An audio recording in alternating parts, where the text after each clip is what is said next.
আজকের breaking news, বিএনপির নেতা চেয়ারপারসন বেগম খালেদা জিয়া ইন্তেকাল করেছেন। মনে অনেক কষ্ট চাপা পড়ে আছে।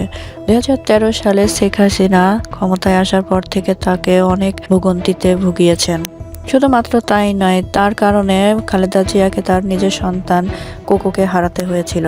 তারেক জিয়া ভীষণ অসুস্থ হয়ে গিয়েছিল, তাকে এত মারা মেরেছিল যার মেরুদণ্ডের হাড় ভেঙে গিয়েছিল। সে লন্ডনের চিকিৎসার জন্য চলে গিয়েছিল।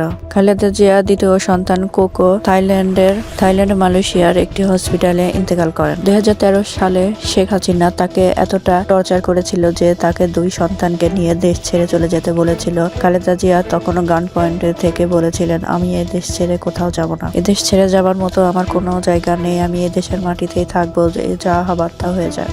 সেই খালেদা জিয়ার জন্য হাজারো লোকজন কান্নাকাটি করছেন। তিনি মানুষকে এতটা উপকার করেছেন। খালেদা জিয়া প্রধানমন্ত্রী হওয়ার সত্ত্বেও খুব নর্মাল জীবনযাপন কাটিয়েছেন। তার বাড়িতে হাজারো অনাথ বাচ্চাদের লালন পালন করে তাকে বিয়ে দিয়েছে। তার ছোট সন্তান কোকো মৃত্যুর পর থেকে যেন খালেদা জিয়ার শরীরের অবনতি ঘটতে থাকে। এরই মধ্যে তারেক জিয়াও বিদেশে চলে যায়। দেশের নেতার একটি আফসোস থেকে গেল, শেখ হাসিনার ফাঁসিটা দেখে যেতে পারলো না। বিএনপির নেতা চেয়ারপারসন বেগম খালেদা জিয়ার শুভাকাঙ্ক্ষী যারা আছে তারা বলছেন যে শেখ হাসিনা তাকে এতটা কষ্ট দিয়েছে, এতটা শাস্তি দিয়েছে, তার জন্য তার সন্তান হারিয়েছে। সেই শেখ হাসিনার জন্য তার ফ্যামিলির থেকে এত বছর দূরে থেকেছে, গৃহবন্দী জীবন কাটিয়েছে, নরক যন্ত্রণায় জ্বলেছে। সেই দেশের নেতা সবকিছু ফেলে রেখে আজকে পরকালে চলে গেলেন। চেয়ারপারসন বেগম খালেদা জিয়া তার দেশের এত ভালোবাসার লোকজনকে ছেড়ে আজকে পরকালে চলে গেলেন। খালেদা জিয়া তারেক জিয়াউর রহমান তার মায়ের জন্য দোয়া চেয়েছেন দেশবাসীর কাছে।